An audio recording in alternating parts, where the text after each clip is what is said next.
പത്തനംതിട്ട സീരിയലിൻ്റെ ഒരു കിടിലൻ എപ്പിസോഡാണ് കേട്ടോ പറയുന്നത്. അങ്ങനെ ആദർശ മുംബൈയിലേക്ക് പോകാനായിട്ട് ഒരുങ്ങിയിരിക്കുകയാണ്. അതിന് വേണ്ടിയിട്ട് അനന്തപുരം തറവാട്ടിൽ വലിയൊരു പൂജയൊക്കെ നടത്തുന്നുണ്ട്. നയനയാണ് പൂജയൊക്കെ ചെയ്യുന്നത് കേട്ടോ.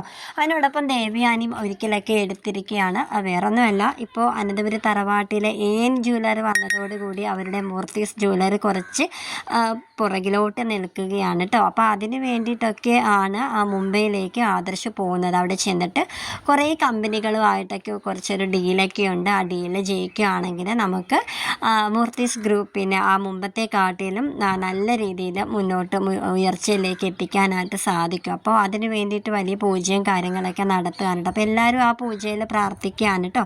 നമ്മുടെ അഭിയും ജലജയും ഒഴികെ. ഇപ്പോൾ ദാ അവന്തിക അവർക്കൊപ്പം ഉണ്ട് കേട്ടോ. അവന്തിക അവരുടെ സൈഡാണെന്ന് ഇപ്പോഴും അവർക്ക് അറിയില്ല. എന്നാലും അവൾ മറഞ്ഞിരുന്ന് നമ്മുടെ അനന്തപുരം തറവാട്ടുകാർക്ക് എതിരെ പ്രവർത്തിച്ചുകൊണ്ടിരിക്കുകയാണ്. നാഗേന്ദ്രൻ ആണ് അവൾക്കുള്ള ഒത്താശയൊക്കെ ചെയ്തു കൊടുക്കുന്നത് കേട്ടോ. അങ്ങനെ ഇവളാണെങ്കിൽ ഈ ന്യൂസും കൊണ്ട് അവിടെ പോയിരിക്കുകയാണ്, അച്ഛൻ്റെ അടുത്തോട്ട് പോയിരിക്കുകയാണ്. നയനയാണെങ്കിൽ ആദർശിന് യാത്രയൊക്കെ അയക്കുന്നുണ്ട്.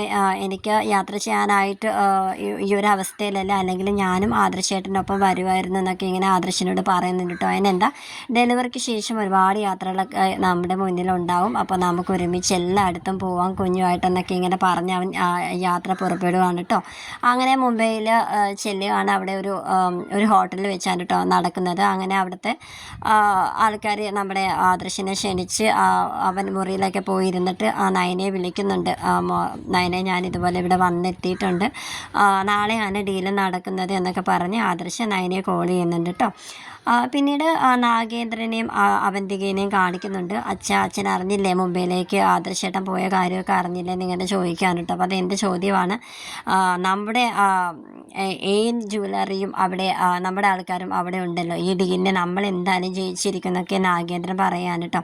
അങ്ങനെ അവന്തിക പറയുന്നുണ്ട്, എങ്ങനെയോ ആദർശേട്ടൻ ആണ് ജയിച്ചിട്ട് വരുന്നതെങ്കിൽ എനിക്ക് അയാളുടെ മുഖം കാണാനായിട്ട് വയ്യ, ആ ജയിച്ച മുഖം കാണാനായിട്ട് എനിക്ക് വയ്യ. അങ്ങനെയാണെങ്കിൽ ഇപ്പോഴുണ്ടായ തകർച്ചയേക്കാൾ പിന്നെ ഭയങ്കരമായിട്ടുള്ള ഉയർച്ചയായിരിക്കും മൂർത്തീസ് ഗ്രൂപ്പിന് ഉണ്ടാവുക.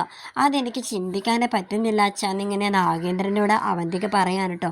ഒരിക്കലും മോള് അങ്ങനെ നെഗറ്റീവായിട്ടൊന്നും ചിന്തിക്കാതെ വിജയം നമുക്ക് തന്നെയാണെന്ന് നാഗേന്ദ്രൻ മോൾക്ക് ഉറപ്പ് കൊടുക്കുകയാണ്.